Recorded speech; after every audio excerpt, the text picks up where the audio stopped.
Hello, everybody. Hey, welcome back to class. Hey, it's David again with Filipino American Couple. In today's video, I'm going to share a PowerPoint with you about videos that may make you stop and think a little bit. I am joined today by, if you can't see her, this is Lily. She's kind of hanging out with me on the bench. So if she pops her head up once in a while, you know that's all about. So, all right, pictures that may make you think. Now, this is a kind of a funny little picture about how people think of supervisors and PPE equipment. So the good news is these jackasses have all their safety equipment on. So this is a good thing. So what do we have going on here? You may not really see the OSHA problem or the safety issue with this one right away. But what these two gentlemen are doing is they are standing on a ladder. But the ladder is not designed to have two people. This ladder is not designed in the way that you can have somebody on the back side and the front side. So this one is a very low-hanging fruit for OSHA violations and safety issues.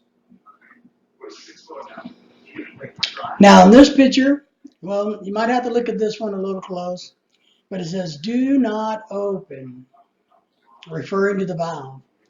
But if you look at it close enough, you're going to find that the valve is already open. And this one's just kind of a funny picture, not for sure what's going on here. We got a guy in some kind of lift truck or a forklift, and somebody has put a giant chain around the cage down to his safety harness, which of course the chain is not a lanyard. So this would definitely be low-hanging fruit for a safety violation. And folks, what I mean by low-hanging fruit is just something that is easy for, OSHA or any government regulations or a good safety professional to look at and go, wow, that's crazy. In this picture, we have a guy doing some electrical work on a boom truck or a lift truck basket. A couple problems here, if you can't figure it out, is he's standing up on the rails of the box or the bucket, which you can't do. That's not what they're designed for. They can't be used in this manner. He doesn't have any fall protection on. And of course, he doesn't have his area safely secured from all the people walking around below him. IOR station that obviously is inoperable because they have a bunch of stands on top of it.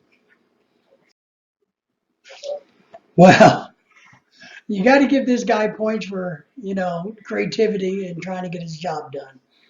But using an extension ladder as scaffolding to stand on to trim your bushes with a weed eater, that's not going to fly. All right.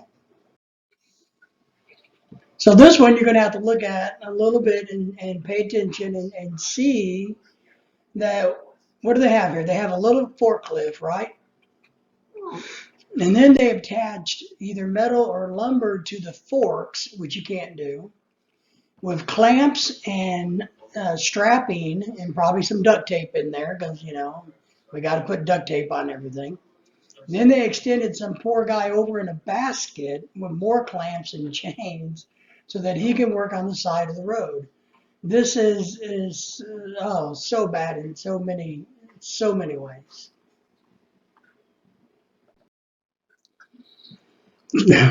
So here's a gentleman. What do you guys think is going on with him?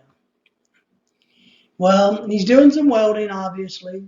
He does got plenty of PPE and the right PPE, so he's doing good. He has his, safety glasses and his hard hat and his thick clothing and his boots. But yet, the flame of his torch is blowing back towards him and towards his gas line. So it's probably not the smartest thing to do there.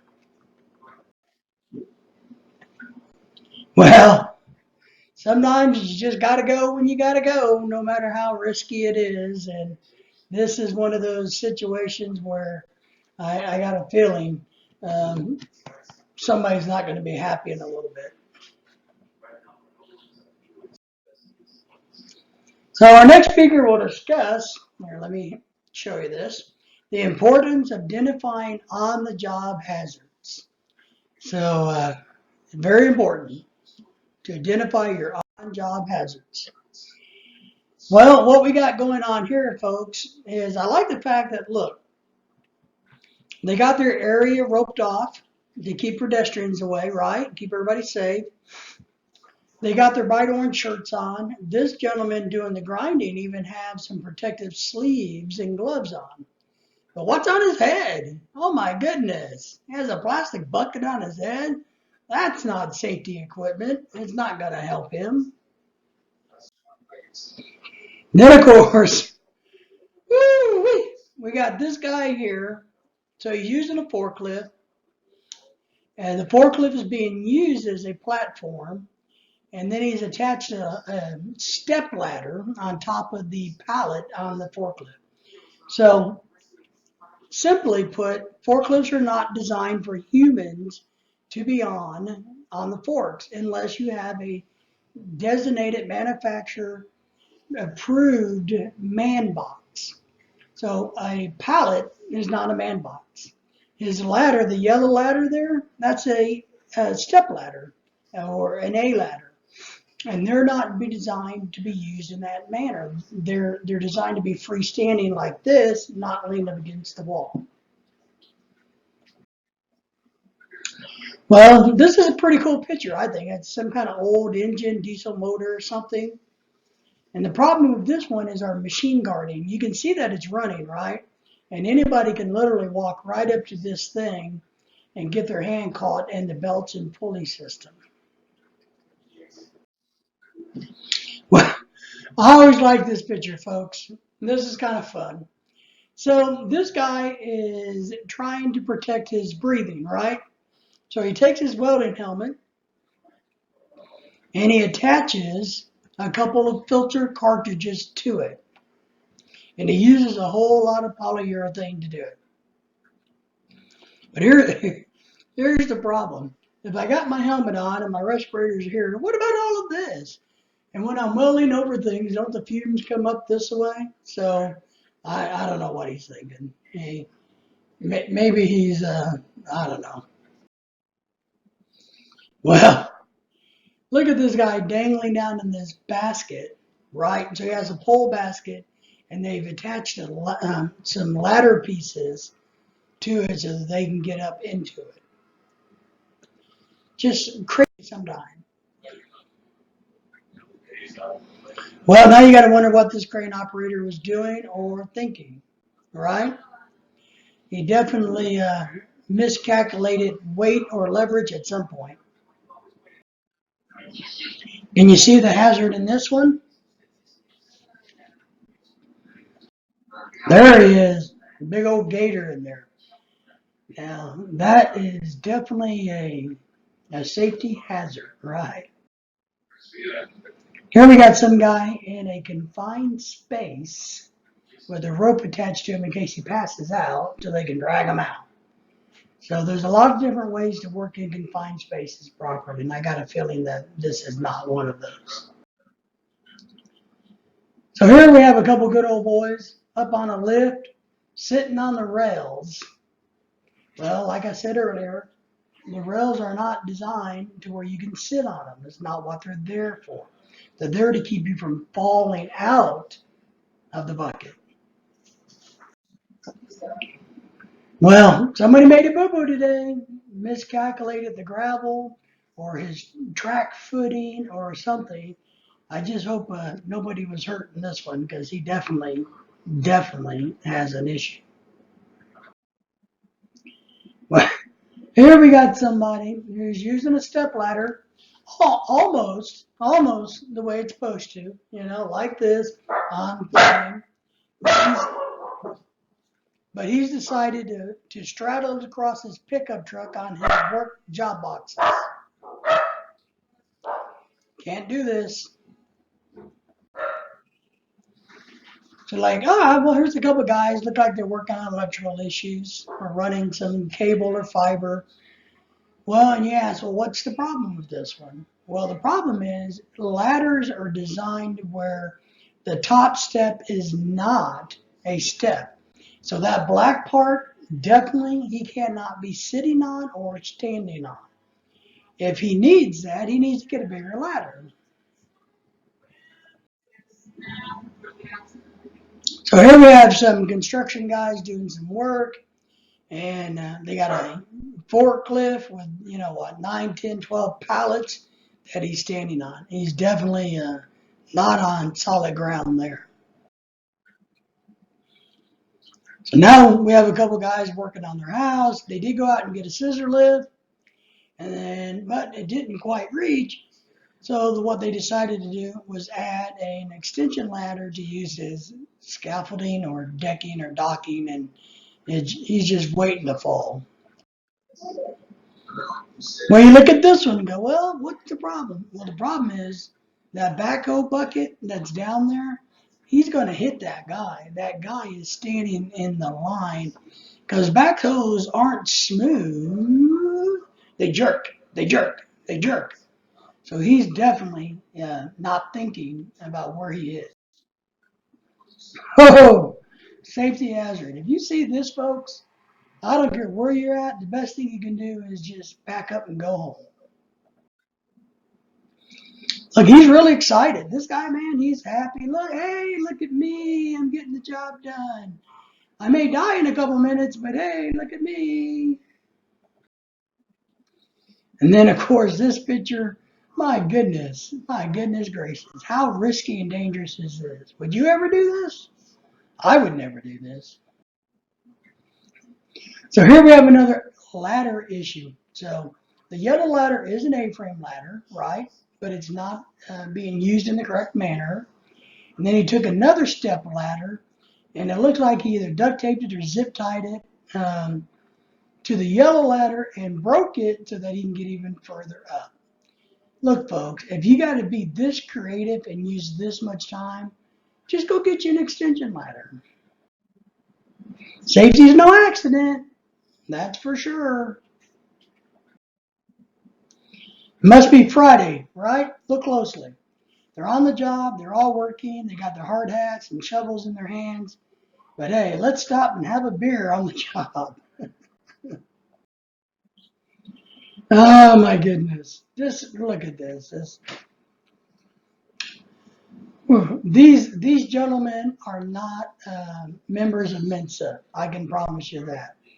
So we got electrical floating in water, live electrical floating in water on flip-flops. Well, here's an emergency exit door. You may ask, well, what's wrong with that? Well, let's see. It's padlocked. You can't padlock your emergency exit doors. Well, what do you think? Which way should you go? Should you go left? Should you go right? You can't do both at the same time. Here's some gentlemen enjoying a bucket truck or a bucket lift with a extension ladder up against a pole. Oh no. I don't know. I don't know who thought to put live electrical outlet on the ground in the water. Yeah. Don't do this, folks. So what we have here is we have a forklift who's trying to move a scissor lift. But the scissor lift is so heavy that they had to go get 6 more people to be a counterweight on the scissor lift. So there's a lot of ways that you could make this better, right? Get a bigger forklift, move the scissor lift on its own, whatever. But you don't put 6 people at risk just to try to move. And plus they're carrying this piece of equipment way too high. My goodness. What? Look, I'm a big fan of having things neat and tidy, but I don't have a clue what's going on in this dude's head. Anybody need your pool painted?